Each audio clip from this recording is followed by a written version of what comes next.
All right, so this is my idea for doing the Mother of Divine Grace timeline.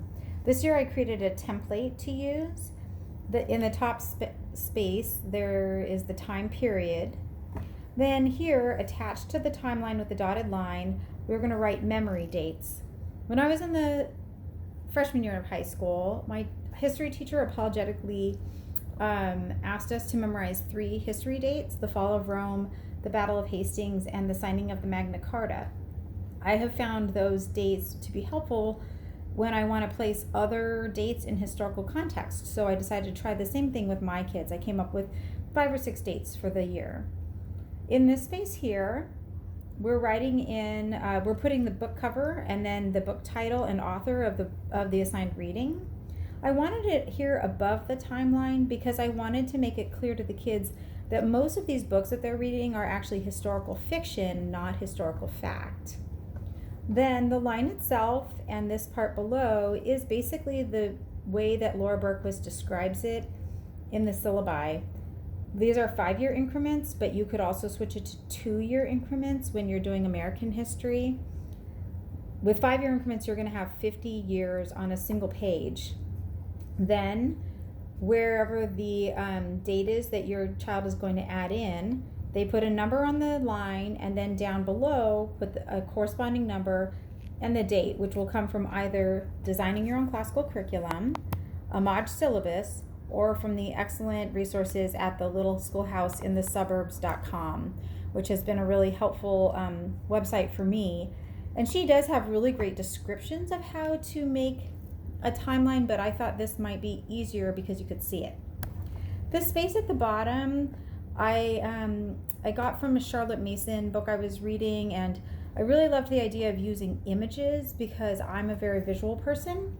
And I also wanted the kids to have a place to add things that were of historic interest but weren't necessarily famous people and events. So maybe the Colosseum is something that would stick out in their mind. And so I don't have a color printer and my kids are not artists. So these things will probably just print black and white pictures, cut them out, and glue them in, just as the kids are interested to add. So some kids are really interested in tools, others in military weapons, others in architecture, or maybe art from the art syllabi you could add right in your timeline. The last thing I wanted to point out are these 2 boxes. I want them to be colored in to correspond with a particular time period.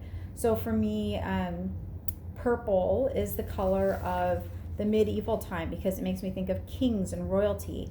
And so I chose to have these boxes colored purple on our Middle Ages timeline.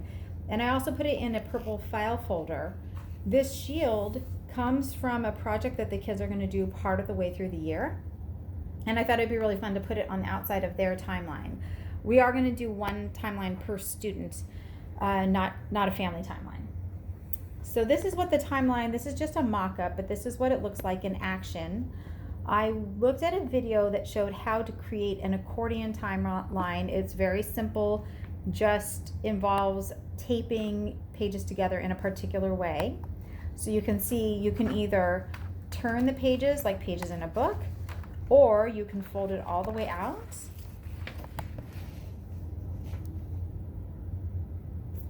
Right? And then you can sort of fold it back in on itself as you want to just look at one particular place. The very final page, I went ahead and just anchored straight into my file folder so that it would have a protective cover. These I printed on printer paper. I might do them on cardstock. I haven't decided. So here's an example page to look at. The top and the bottom are purple for the Middle Ages. For Rome, I use red when Rome is the world power. For Greece, I use green. For ancient Egypt, I use orange. That's my personal preference because those are colors that are meaningful to me. Here's our memory date, 1215. The Magna Carta is signed by King John. Here's the book cover and the book, The Magna Carta by James Doherty.